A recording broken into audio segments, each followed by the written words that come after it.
стоматолога проконсультировались, он берется за операцию, но по ОМС было бесплатно, но ОМС у нас будет только в феврале. А он сказал, чем ближе, говорит, чем быстрее, тем лучше. Пока у него после 6 химиотерапий у него в 2 раза вот эта опухоль уменьшилась. И он говорит, сейчас я берусь. Если вы в течение месяца, говорит, я сделаю операцию, вот.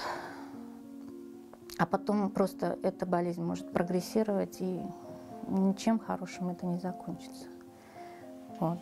В течение месяца нужно сделать срочно операцию. Как можем, вытягивали его. Сейчас уже нету сил, нету возможности.